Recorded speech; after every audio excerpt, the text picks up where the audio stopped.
depois separado pelos cânons do ano 180, e lá se dizia que todos repartiam o pão, que não havia pobres, todos vendiam seus bens e viviam numa comunidade perfeita.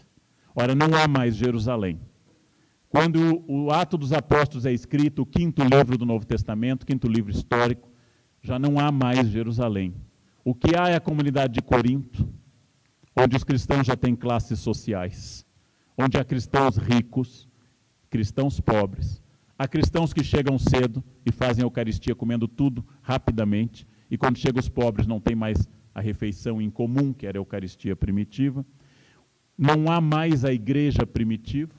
Logo, Lucas, ou seja lá quem for que tenha escrito o Atos dos Apóstolos, a escola atribuída a Lucas, já considera a necessidade de reformar o cristianismo.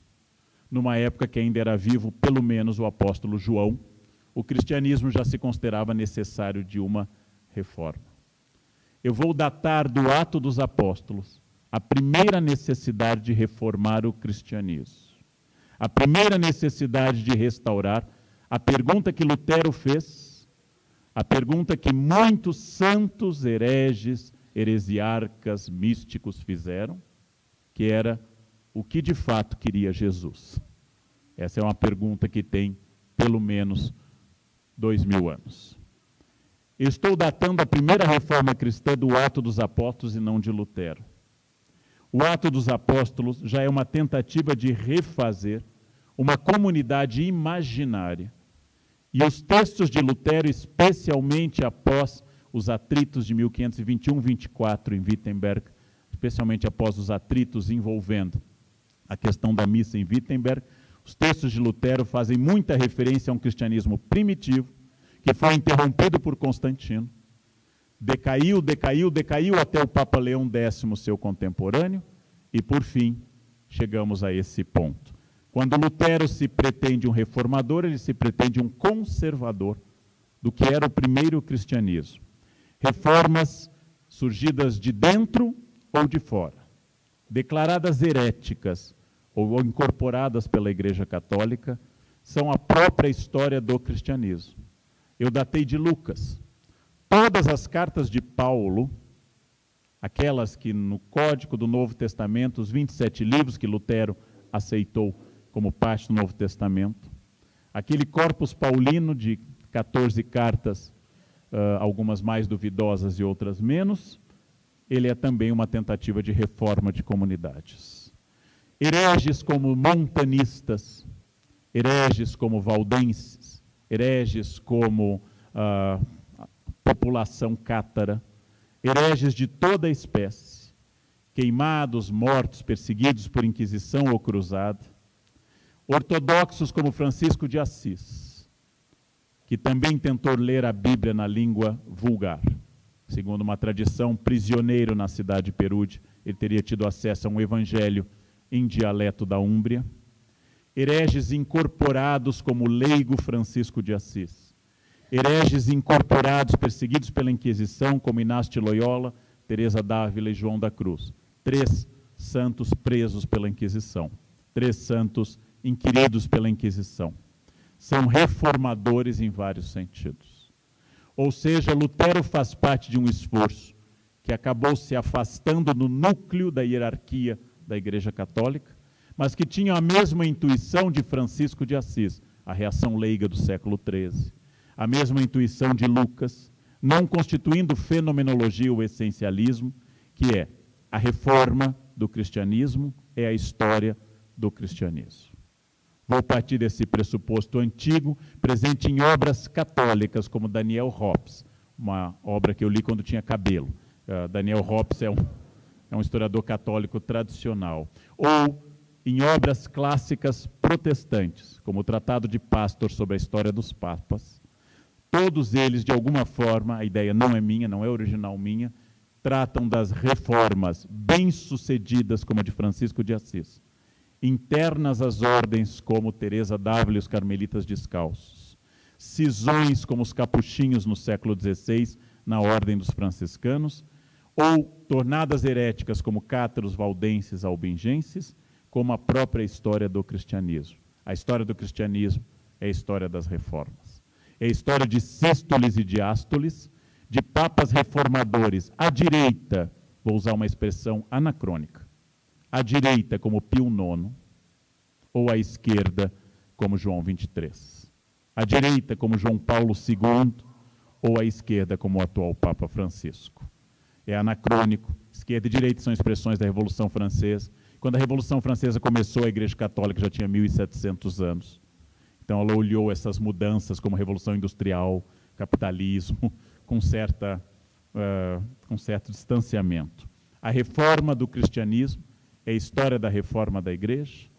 Leonardo Boff, Lutero, Savonarola, Francisco de Assis, Teresa d'Ávila, São Francisco de Sales, bispo de Genebra, todos eles são, de alguma forma, reformadores da Igreja. Padres capuchinhos que aceitam missão popular no Brasil, jesuítas como Francisco Xavier, na Ásia, jesuítas como São José de Anchieta, aqui no Brasil, todos eles são reformadores. Alguns dentro e outros fora da Igreja. Então, Lutero não é o início da reforma.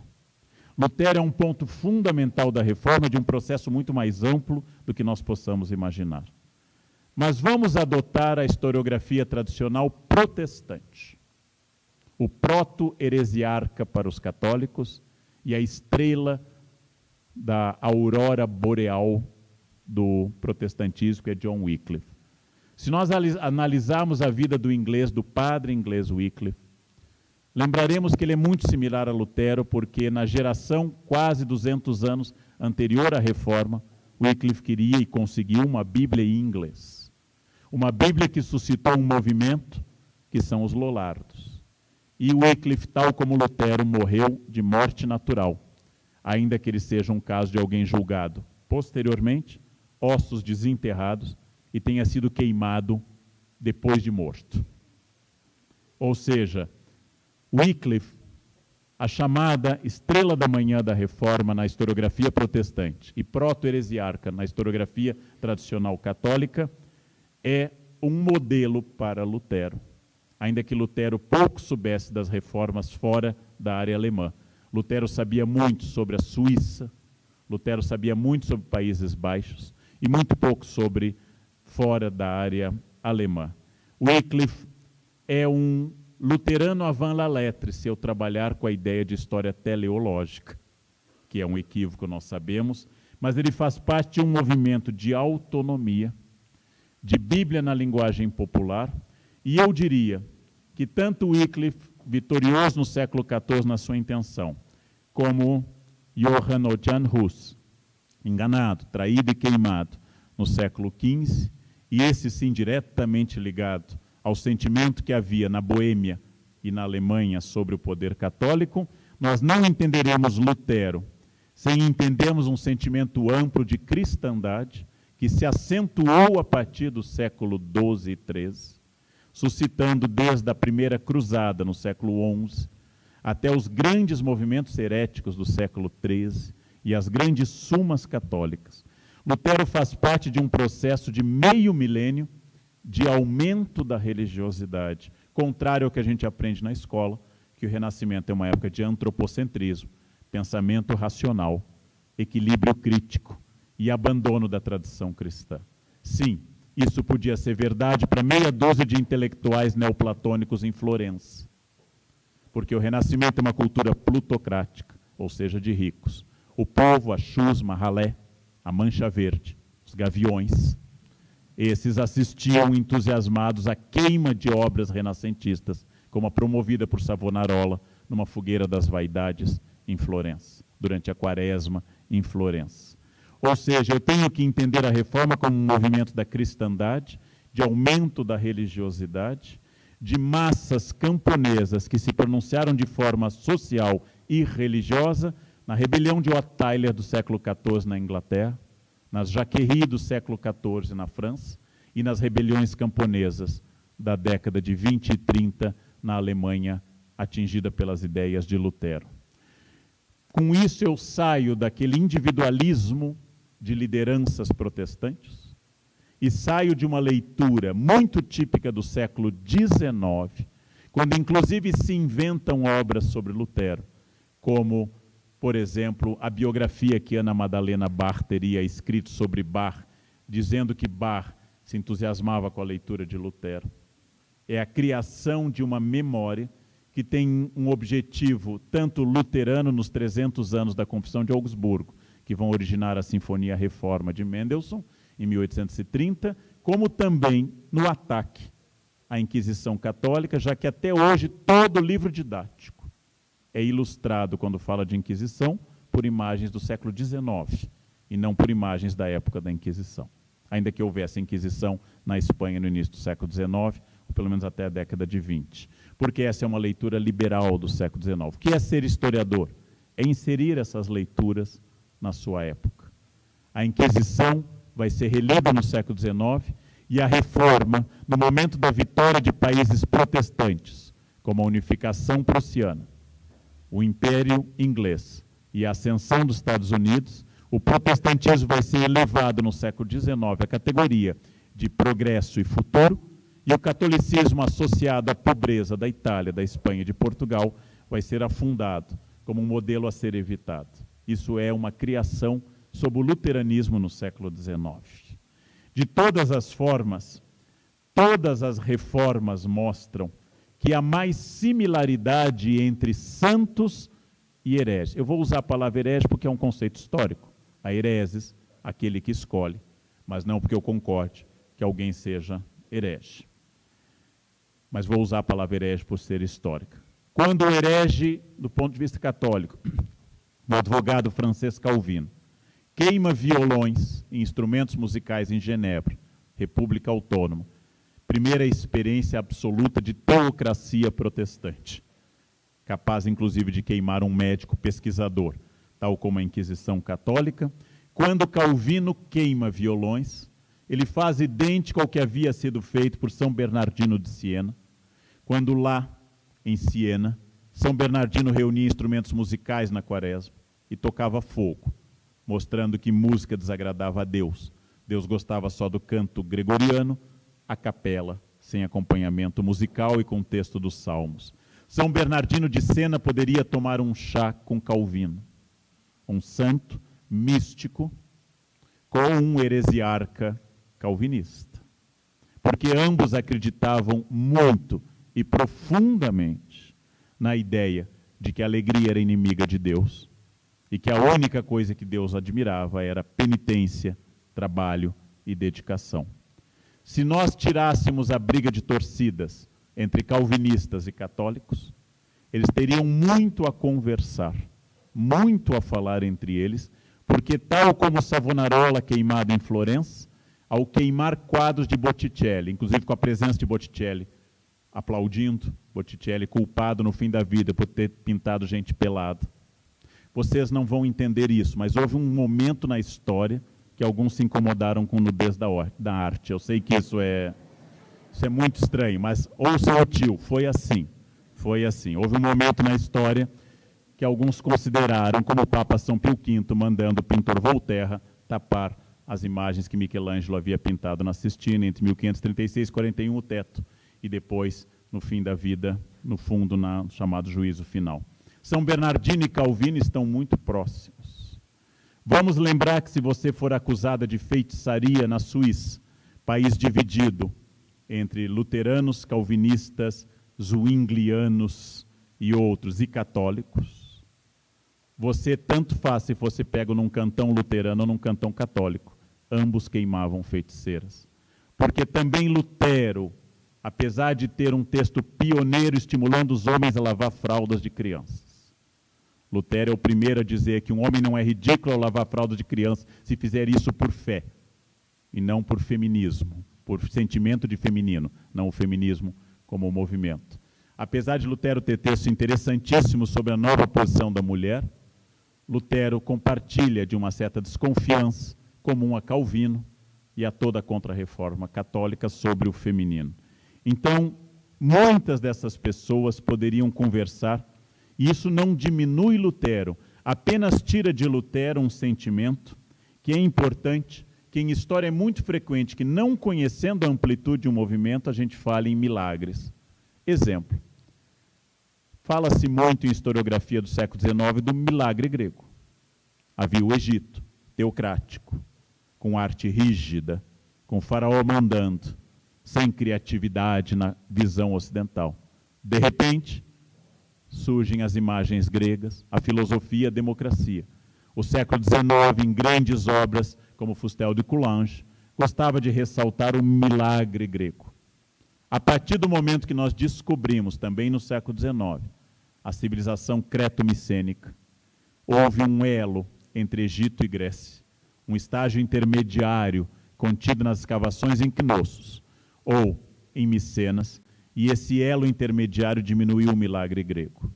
O milagre asteca é diminuído à medida que eu estudo a cultura maia, a arte de Teotihuacan e o poder tolteca na Mesoamérica do chamado período pré-clássico ou clássico.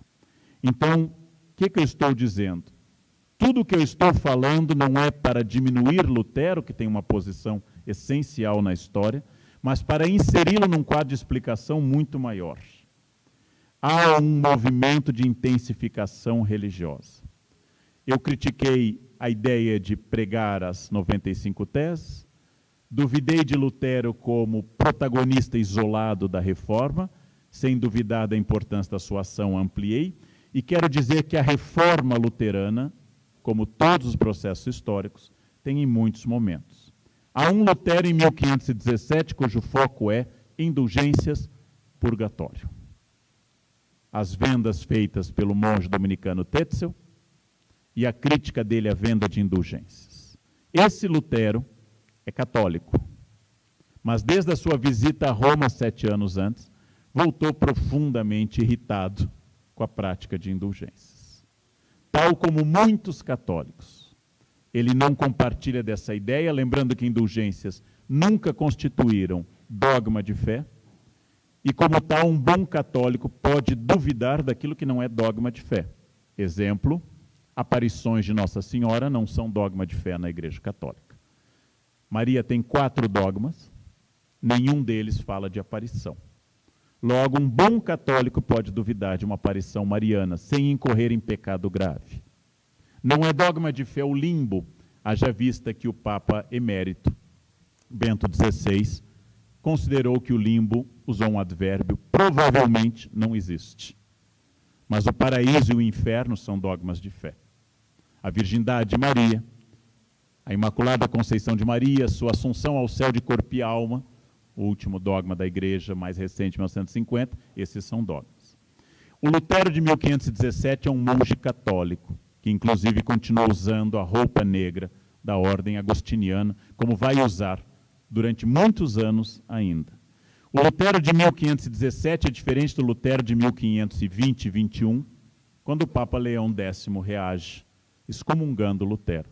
O Lutero que queima a bula de excomunhão, aliás, uma cópia da bula de excomunhão, não a bula.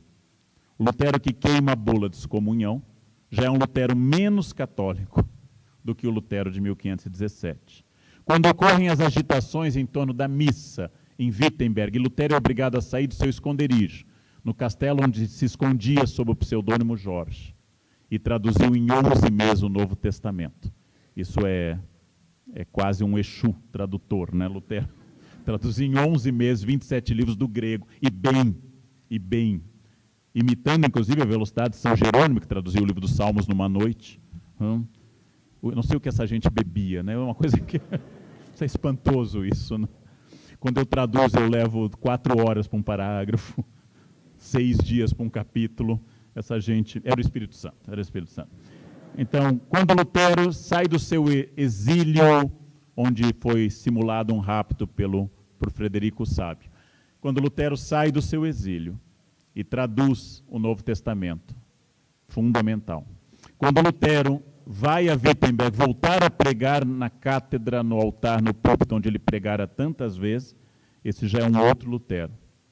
Lutero é um homem ainda com grande sensibilidade aos camponeses, às rebeliões camponesas, a maneira como a sua primeira carta sobre as rebeliões foi incorporada pela nobreza, e ele teve que escrever uma carta interpretativa da primeira carta, faz de Lutero também, cada vez, na medida que as rebeliões camponesas seguem, especialmente após a tortura e execução de Thomas Müntzer, Lutero vai ficando mais conservador e morre profundamente conservador. Lutero morre muito mais conservador do que havia começado, como é frequente em grandes líderes e grandes ideias. O Lutero, que apenas em 1545, ou seja, faltando 9 meses para o seu falecimento, Lutero é um homem que escreve o texto mais duro que ele jamais escreveu sobre o Papa, dizendo pela primeira vez de forma declarada o que havia em panfletos e obras de luteranos menores. O Papa é o anticristo, quem segue o Papa segue o demônio, o Papa é o plano de Satanás para o planeta Terra. E a verdade está sempre longe do Papa. Lutero nunca havia atacado o papado dessa forma, como atacou um ano quase antes de morrer. É porque não há mais chance de reconciliação e porque em 1545 Lutero sabe que fora convocado e se iniciara nas terras do Sacro Império, no norte da Itália, o Concílio de Trento, que com interrupções vai se estender até 1563. O que eu estou dizendo? Não existe um Lutero, mas existe um Lutero em cada momento da história. E entre 1517 e 1546, dava para fazer as muitas mutações de Lutero e as muitas ideias de Lutero. Então, Lutero não iniciou propriamente o luteranismo, mas o luteranismo é um fenômeno que vai precisar da Confissão de Augsburgo e da Liga de Smalcald, quando surge o termo protestante. Mas, acima de tudo, pela estabilidade pós-Tratado da Westfália, pós 1648, quando Lutero já é um fenômeno do século anterior, esse fenômeno é totalmente diferente. E lembrando que o protagonismo de Lutero entre 1520 e 30 diminui profundamente entre 1530 e 40, quando a Reforma Anglicana, quando a Bíblia de Genebra, quando as Institutas da Igreja Cristã de Calvino, quando as obras mais densas começam a surgir, Lutero perde o protagonismo e outros líderes protestantes evangélicos começam a crescer. Logo, não é um Lutero, mas são vários Luteros. Vocês sabem que o versículo mais definitivo da obra luterana é o versículo extraído de Romanos 1,17, que o justo viverá pela fé. Esse versículo iluminou a vida de Lutero, o justo viverá pela fé, e marcou de tal forma Lutero, que inclusive ele tem resistência a incluir o Apocalipse no seu cânon. Por quê? O Apocalipse fala de um Deus julgando as pessoas pelas obras. Tal como em Mateus 25, Jesus julga exclusivamente por quem visitou presos ou visitou doentes, e não pela fé, o que causa um choque com o centro da teologia luterana. Mas o versículo de Lutero, o versículo preferido de Lutero, ele adorava no Novo Testamento essa carta de Paulo, adorava a primeira carta de Pedro, não gostava da epístola de Tiago e desconfiava profundamente do Apocalipse. Porém, no seu primeiro curso de teologia na recém-fundada universidade pelo príncipe Frederico, no seu primeiro curso de teologia, seu tema mais desenvolvido foi o Apocalipse, ou seja, um Lutero católico. O Apocalipse é profundamente popular entre católicos. E Lutero desconfiava bastante dele. Eu vou pegar um exemplo aqui dessa semana. Vamos ver.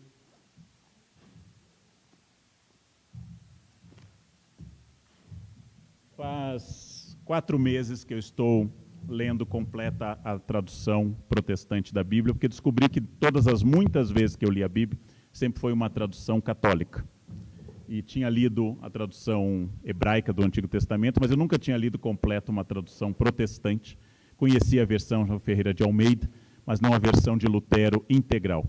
E passei a ler sistematicamente em aviões, em carros com motorista quando estava, a Bíblia da Reforma. Foi muito interessante a reação. De terno e gravata e com Bíblia. Vocês devem imaginar que foi saudado por irmãos de fé ao longo de praticamente os últimos meses.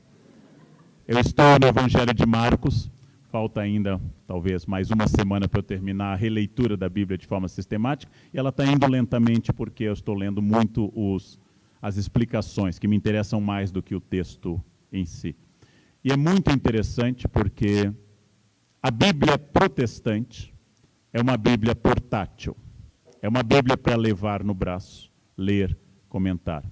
A Bíblia católica, até há pouco tempo, era uma Bíblia para venerar no lar, com 2 velas do lado.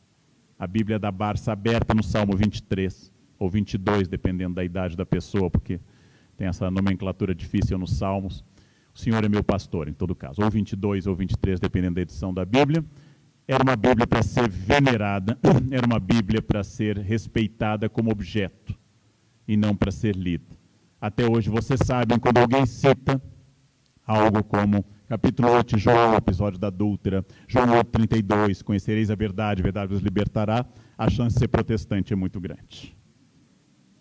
Bem, a primeira grande revolução de Lutero é ter, ao traduzir para o alemão e bem, e a ter ajudado a criar a língua moderna alemã, tal como o moderno inglês nasce tanto de Chaucer como 200 anos depois de Shakespeare, ter criado um acesso a um livro que cria uma cultura, cria uma nomenclatura e cria uma necessidade de alfabetização inédita.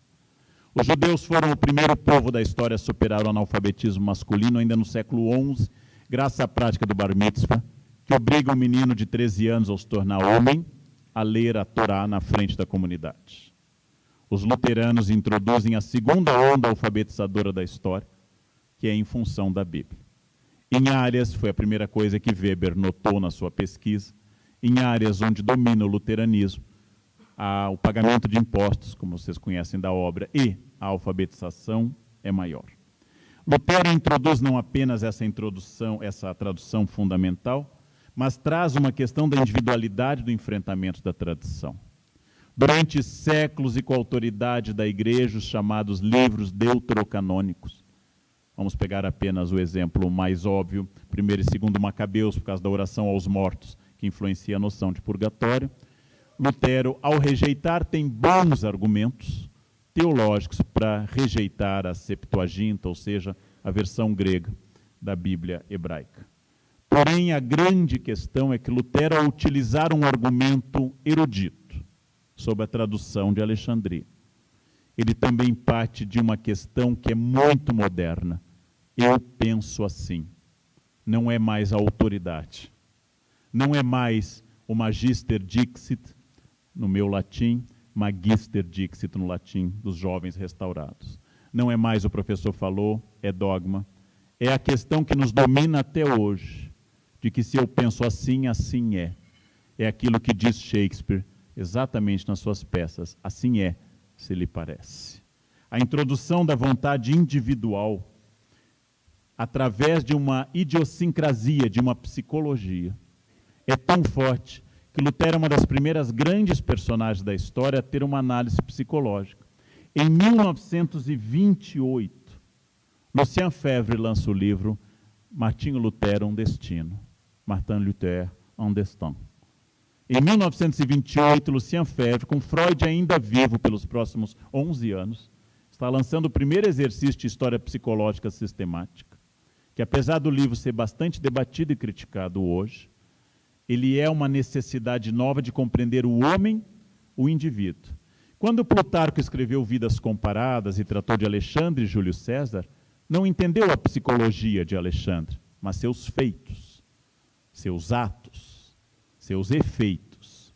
Quando Santo Agostinho escreveu as Confissões, não descreveu uma psique, mas como ele percebeu a graça de Deus nele. Lutero e sua ação inaugura uma individualidade muito importante.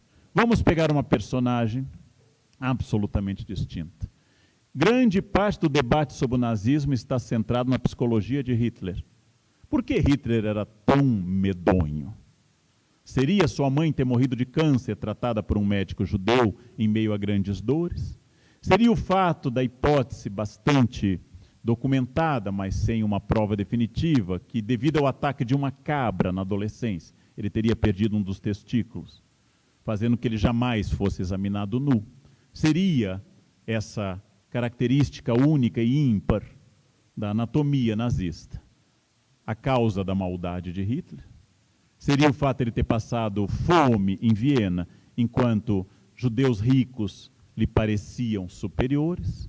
Seria simplesmente uma instrumentação de uma vítima para poder atingir seu objetivo? Grande parte do debate em sala de aula no ensino médio e da historiografia é sobre a psicologia de Hitler, a psicanálise da sua maldade. Ora, esse é um homem contemporâneo. As biografias como a de Paul Johnson sobre o nosso primeiro-ministro conservador Churchill, ou as muitas biografias sobre Hitler, enfatizam sempre sua relação biográfica e pessoal. E por que Lutero é um dos primeiros nomes a introduzir essa novidade? Porque Lutero é, consagradamente, o indivíduo que, com a sua decisão individual, muda a história. Muda a sua história quando, segundo ele próprio conta, ao ser atingido por uma tempestade, promete se tornar frade, prometendo a Santana, uma santa que não consta dos evangelhos clássicos, mas dos apócrifos, a padroeira das avós, 26 de julho, promete a Santana tornar-se frade por causa de um raio que caiu perto dele. Lutero, que tinha síndrome de depressão. Lutero, que morreu com síndrome de depressão, suas decisões individuais são muito importantes. Muitas vezes, na historiografia do século XX, Lutero foi dito como ambíguo porque, afinal, ele ressuscita dois sentimentos muito antigos: a resistência aos camponeses, e o outro sentimento seria o antissemitismo. Ora, não se pode falar em antissemitismo até o século XIX, e sim em antijudaísmo. Lutero ser antijudaizante não é nem um pouco original. No século XVI, praticamente, todo mundo era. De Shakespeare até a grande teologia católica, eram profundamente antijudaizantes. Porém, Lutero não é medieval pelo seu antijudaísmo. Não é o deicídio, ou seja, a morte de Jesus, que Lutero acusa os judeus, mas é a recusa em pertencer à sua congregação. É a recusa, depois de textos simpáticos aos judeus. Lutero escreve esse libelo violento contra a tradição judaica, uma das peças-chave do antijudaísmo moderno. Lutero é moderno no seu antijudaísmo. É o antijudaísmo também da Europa católica. É a acusação de traição, de dedicação ao dinheiro, e não a acusação teológica de que mataram a Deus. Seu antijudaísmo é profundamente moderno e dialoga com o episódio ocorrido 11 anos antes das suas teses, o grande pogrom de judeus em Lisboa de 1506. Ora, Lutero, também na relação com os camponeses, não é um nobre medieval. Lutero acha os camponeses atrasados, acha incultos, fica assustado, inclusive, com a falta de alfabetização dos camponeses, quando tenta pregar a eles e quase é linchado pelos camponeses. É uma crítica moderna aos camponeses, não como rudes, e não como laboratórios, como diria o bispo medieval Adalbério de Laon, não como trabalhadores, mas como incapaz de assimilar o humanismo reformista da sua proposta. O ódio de Lutero ao movimento camponês é similar ao ódio de Lutero aos judeus. São inaptos para o meu projeto de reforma. Então isso é profundamente moderno. A questão da língua alemã e da modernidade da tradução não é inédita. Petrarca e Dante para o italiano, Wycliffe com a sua Bíblia, tantos outros fazem um esforço que está contido em muitos autores, notadamente na Inglaterra do XVI, William Tyndale, ou então a Bíblia de Genebra, de Calvino. Mas também está num esforço que o rei James nomeia, mas leva o seu nome, da Bíblia do rei James, KJV, de 1611, de oferecer uma Bíblia nacional, obrigatória, como instrumento de unidade, além de instrumento religioso. Então, Lutero só pode ser entendido na modernidade de um Estado que vai se tornando um Estado nacional, mesmo que ele esteja inserido no local mais resistente da Europa ao Estado nacional, que é a região do Sacro Império. Aí é uma questão dupla. É importante lembrar aquela frase que Delumeau traz de autores do XVI, que não é dele, mas a gente associa a Delumeau, que é no livro Catolicismo entre Lutero e Voltaire, de que a imprensa é o incenso da reforma.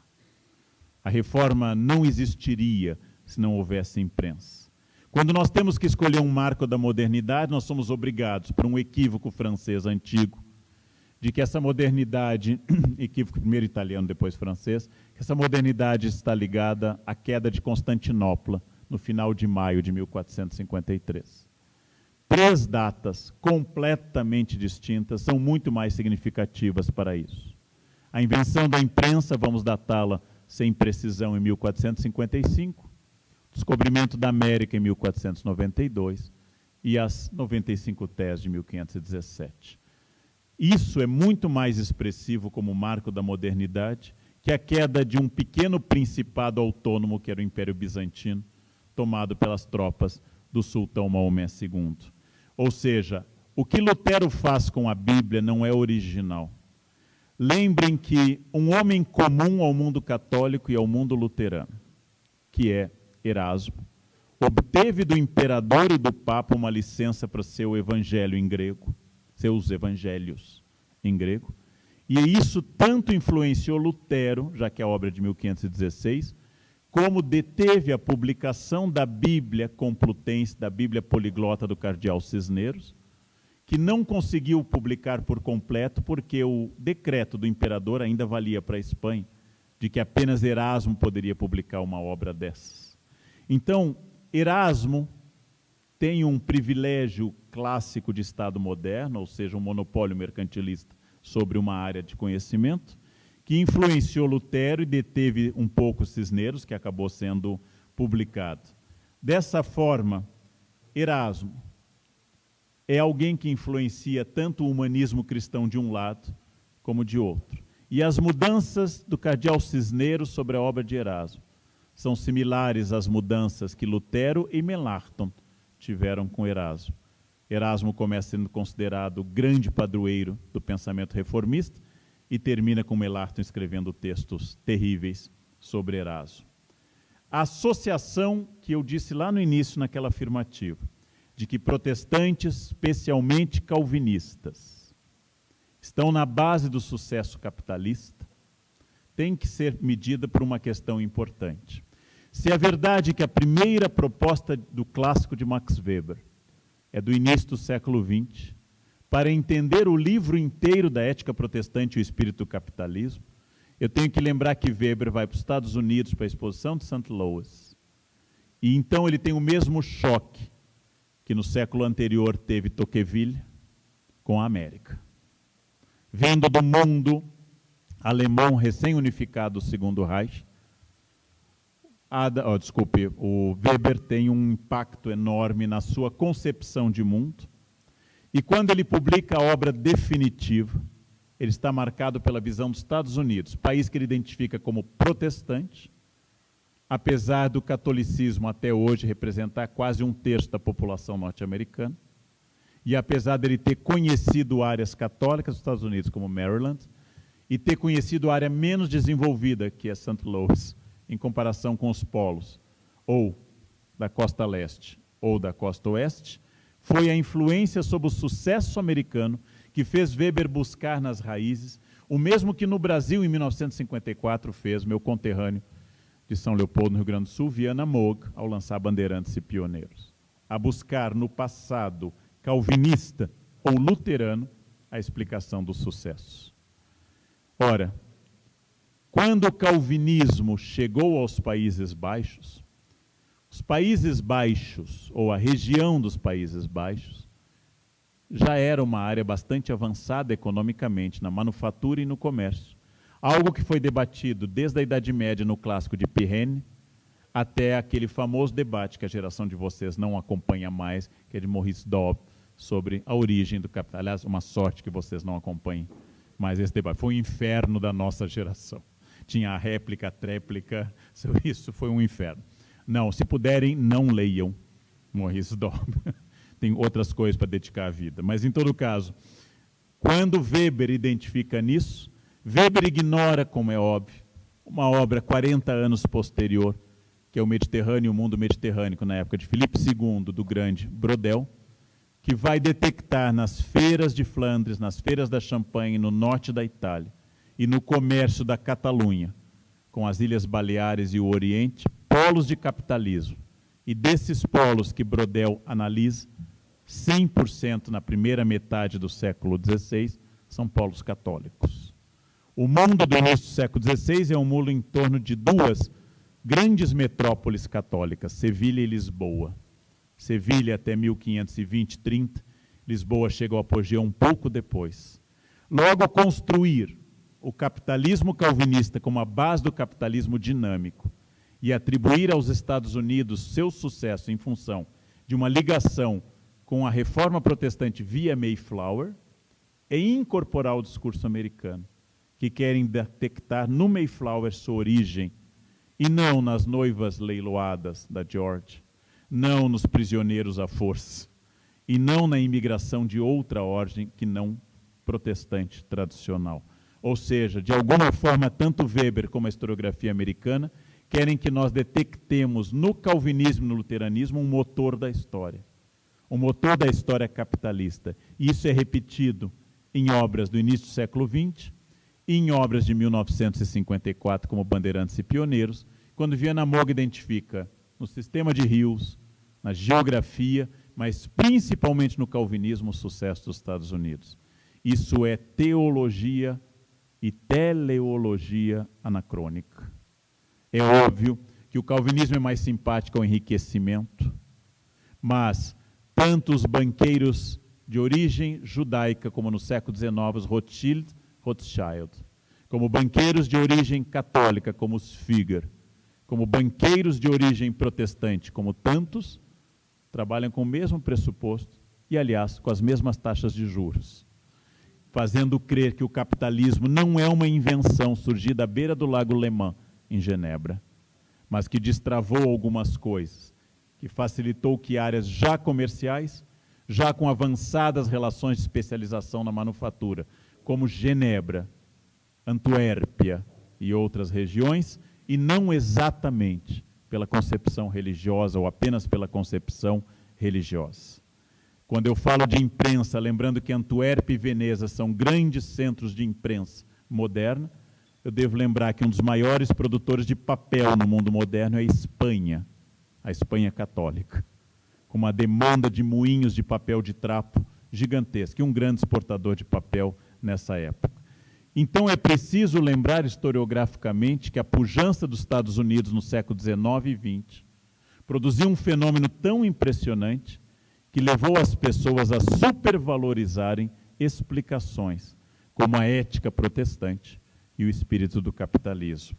A prosperidade da Belle Époque que marcou Weber também levou Weber a pensar nisso, sem levar em conta que grandes centros financeiros estavam em áreas tipicamente católicas, como Paris, uma das maiores bolsas da Europa no início do século XX. Logo, o que eu estou dizendo, utilizando Brodel e outros, que é óbvio que o calvinismo tem uma relação muito orgânica com o capitalismo, mas que nós temos que ter cuidado de não fazer história teleológica regressiva e anacrônica. Há anacronismo nisso. Por exemplo, estando uma vez num encontro há muitos anos em Oslo, um grupo de historiadores discutia no encontro de onde vinha essa prosperidade da Noruega, de onde vinha essa facilidade, essa capacidade de desenvolvimento, e vários disseram, é óbvio, a Noruega se tornou inteiramente luterana. É um país convertido ao luteranismo como a Suécia. No início do século XX, ainda não independente, a Noruega é uma das áreas mais pobres da Europa e com problemas estruturais de saúde devido à falta de sol e ao raquitismo. O salto norueguês é posterior. A Noruega já era luterana há 300 anos, quando ela se tornou rica. Atribuir exclusivamente ao catolicismo uma prisão de relações de produtividade é ignorar que no metade do século XVIII era a cidade vizinha de Ouro Preto, a grande metrópole econômica das Américas, e não Nova York, e não Genebra. Era Ouro Preto, escravista, católica, Papa Hóstia, Beija Banco e Lambe Cruz. Era a Vila Rica. que era o polo econômico das Américas, como havia sido Potosí no século anterior. Que lugares nos grotões, como Diamantina atual, se tornam no Cerro Frio muito mais importantes e muito mais complexas economicamente que muitas das cidades italianas ou calvinistas da Suíça nesse momento. Eu não quero de forma nenhuma negar a relação entre calvinismo e capitalismo, mas não quero datar das 95 teses a liberação das forças produtivas do capitalismo, e muito menos da obra de Calvino. Por fim, o que significa esse percurso luterano que eu vim analisando e inserindo num todo maior? Lutero é, sem dúvida, e não pode ser contestado isso, um turning point da história. Significam aquelas datas, pessoas, batalhas ou personagens que representam um mundo dividido entre antes e depois de uma forma notável. Lutero é, sem dúvida, um divisor de águas entre o mundo antes dele e o mundo posterior. E a grande força de Lutero não é tanto a criação de ideias, apesar de Lutero ser um notável teólogo, um excelente tradutor e homem dotado de uma memória espantosa, não é apenas sua facilidade para línguas, com a qual ele humilhou o cardeal Caetano, que era uma capivara quase completa. Lutero era um homem que conseguiu desatar forças muito maiores, mais antigas e tradicionais, que estavam represadas, e sua ação representou esse início. Lutero é um homem que vira uma chave em que muitos braços empurram essa porta. Burguesia, nobreza regionalista, o declínio do Império, do Sacro Império, apesar de ter chegado ao seu apogeu com Carlos V na vida de Lutero. O declínio do poder universal do Papa, a ascensão do Novo Mundo, a ideia de uma economia mundo, relações materiais, crítica. E segundo uma obra de divulgação de Karen Armstrong, é no debate entre luteranos e católicos que vai surgir no século XVII, pela primeira vez, uma maneira sistemática de ser ateu no mundo, já que a partir da tentativa de racionalização das suas fés, os luteranos, os calvinistas e os teólogos católicos foram introduzindo na fé uma percepção racional e não um apelo místico, que abriu caminho para o pensamento cético do século XVII e para o pensamento abertamente anticlerical do iluminismo do século XVIII. Ou seja, é preciso lembrar também que há muitas reformas, e a reforma pode ser entendida por ela mesma ou pelo efeito que teve sobre o catolicismo. O Huizinga, historiador, que se pronuncia Huizinga, mas nós no meio historiográfico chamamos o outono da Idade Média de Huizinga, lembra que, graças às reformas protestantes, as muitas, pequenos objetos católicos como os ostensórios, as monstrances, começam a crescer, porque à medida que Lutero e principalmente os radicais suíços, que são os primeiros a negar a presença real de Cristo na Eucaristia, e não Lutero, são os primeiros a negarem, o culto à hóstia dispara no século XVI e XVII. A festa de Corpus Christi, que o Sino de Liege havia instituído, se torna uma festa central, surge como feriado na quinta-feira. Ano passado um aluno me perguntou, Corpus Christi cai numa quinta-feira. Eu disse, claro, é a festa da Eucaristia. Ele ficou me olhando, assim, é só o catolicismo realmente.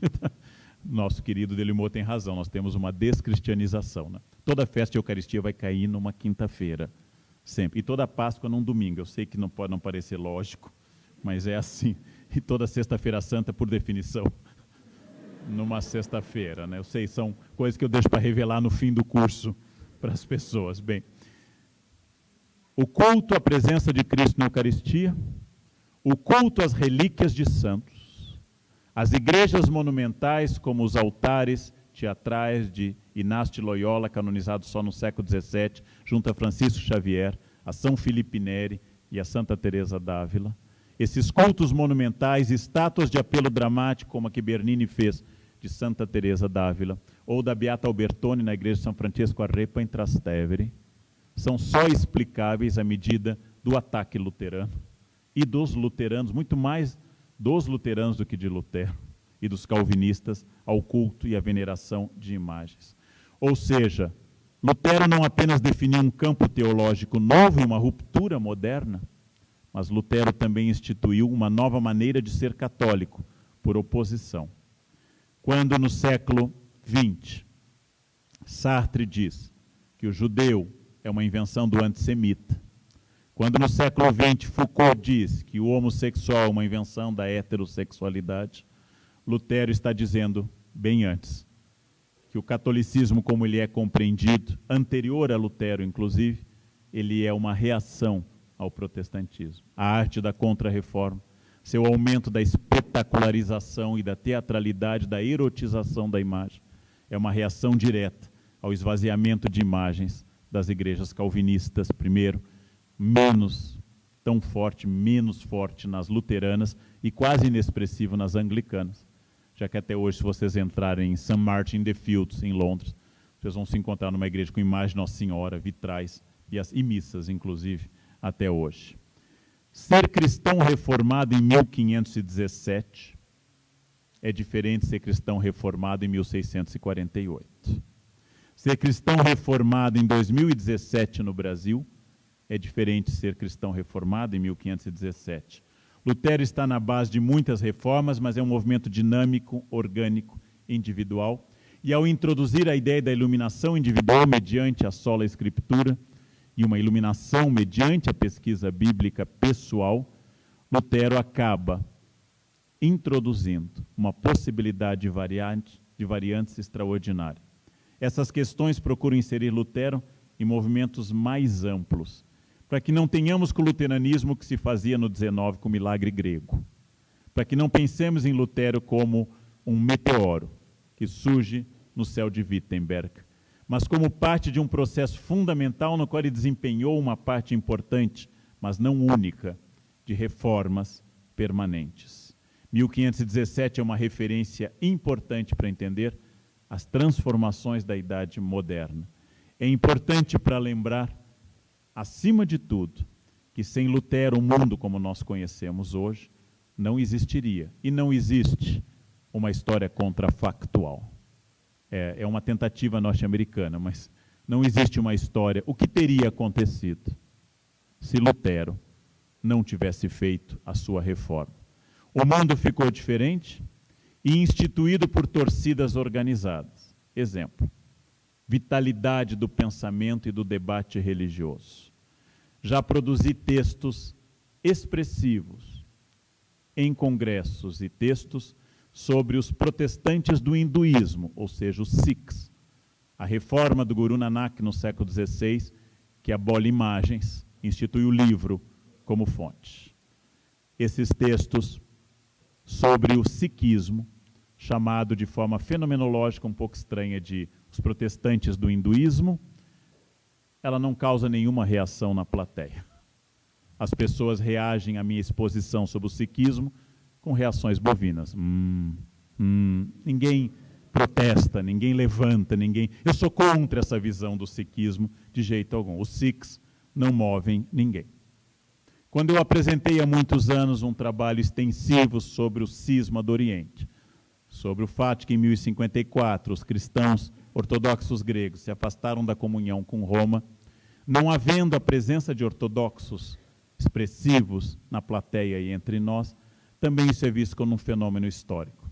Basta eu colocar na minha fanpage, que hoje é o aniversário de 500 anos da suposta pregação de Lutero em Wittenberg, e vocês vão acompanhar dezenas de pessoas falando que ele era um herege, ou que finalmente ele denunciou o papado como anticristo, e as torcidas vestem sua camiseta e começam a entrar em campo. Lutero e o luteranismo e as reformas evangélicas trazem à tona uma questão curiosa. E uma das questões curiosas que envolve hoje, especialmente o neopentecostalismo, é que, disfarçado de questões políticas e de debates teológicos ou de conservadorismo, nós temos um debate da mesma desconfiança do século XVI com os pobres, porque grande parte da crítica aos neopentecostais vem do seu caráter popular, muito mais inseridos numa sociedade simples do que a tradição de outras religiões. Então, sem excluir os outros debates, tudo isso é para mostrar que discutir a obra e o legado de Martinho Lutero, que brilha no céu como a estrela definitiva do protestantismo, ou queima no inferno como heresiarca, em determinado tipo de imagem, capaz de movimentar a Europa, o Concílio de Trento, a Espanha, de ser citado por Inácio de Loyola, o Papa Leão X e seus sucessores, de mover no México a construção de um arco de triunfo, no qual a América se rende à hóstia consagrada, enquanto a Alemanha a rejeita, numa obra de arte efêmera típica de Góngora, no México, e de Sor Juana Inés de la Cruz, no século XVII, para receber o Marquês de Paredes, novo vice-rei do México. Com tudo isso, mostra que Lutero se torna um fenômeno universal, capaz de movimentar uma carta de Francisco Xavier em Nagasaki, lá do outro lado do mundo, em que ele tenta deter a influência de possíveis ideias luteranas via presença holandesa no mundo do Pacífico e do Índico. Mostra que Lutero havia desatado uma caixa de Pandora extraordinária. Não cabe ao julgador, ao historiador, o julgamento. Dizia nosso pai Bloch que não somos juízes. Papai Bloch recomenda que a gente não julgue, que não sejamos juízes. Nosso avô Heródoto, nosso pai, é Bloch. Os nossos tios são variados. O meu é Dessertot, mas cada um tem o seu de eleição, né? Pode ser qualquer um, Thompson, Dessertot, mas nosso avô é Heródoto. Isso não há dúvida. E quem tiver dúvida deve perder o diploma imediatamente. Martinho Lutero desatou uma caixa de Pandora. E essa caixa de Pandora faz parte do debate do mundo contemporâneo sobre individualidade, liberdade, presença do senso crítico, relações com Deus e assim por diante. O século XIX proclamou, com toda afirmativa, que a religião era um fenômeno do passado. Liberais e maçons profetizaram que não haveria igreja católica em 50 anos. Várias pessoas disseram que o apateísmo, a indiferença à religião, seria o futuro da humanidade. Essas pessoas estão todas mortas e a religião continua viva, próspera e muito produtiva. Não é possível entender o mundo moderno e contemporâneo sem o fenômeno das reformas e das contra-reformas, que seria um tema para outra palestra, e a necessidade de reorganizar nossa posição diante do fenômeno igrejas, Bíblia, Lutero, fé, moral e Estado. O fato de Lutero e os protestantes estarem presentes no debate até hoje mostra que ele é, como todo turning point e toda figura-chave da história, uma obra aberta, utilizando a expressão do falecido Humberto Eco.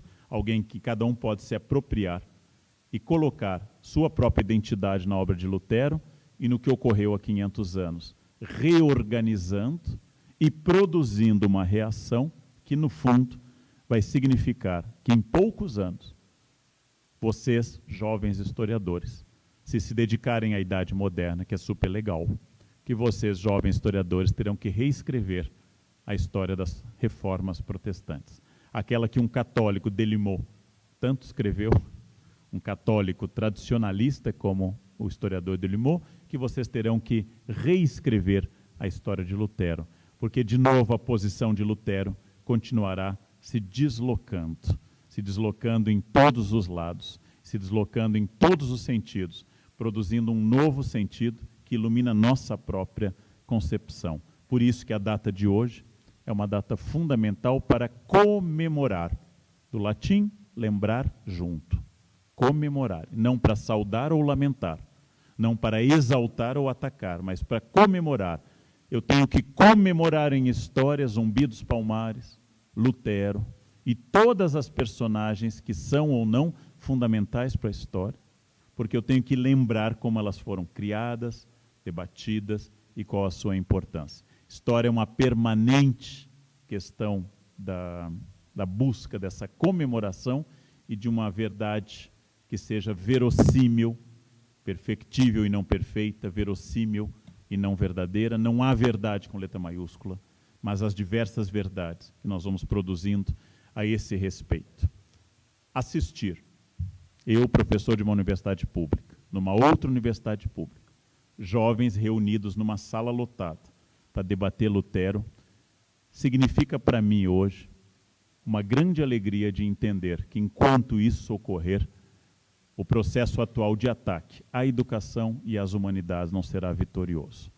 Enquanto houver esse tipo de evento, sem quase nenhuma verba, com gente vindo daqui e dali, para debater uma questão dessas, nós ainda estaremos vivos como historiadores.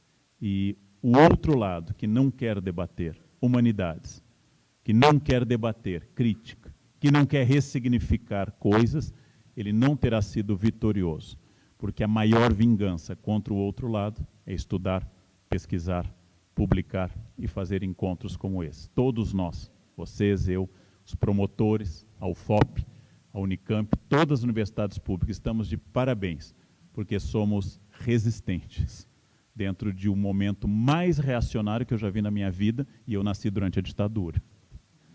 O momento mais reacionário da história do Brasil. Na verdade, nasci um pouquinho antes da ditadura, mas criei consciência no governo Médici. Então, a partir disso, é um momento generalizado de reação ao senso crítico e a capacidade de pensar.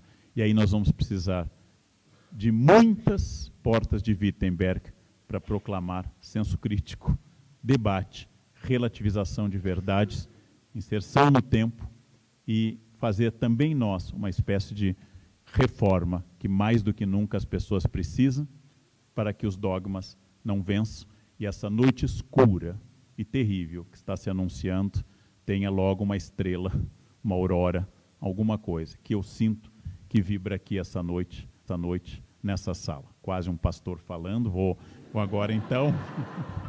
Isso. Muito obrigado pela atenção, gente. Obrigado. Muito obrigado.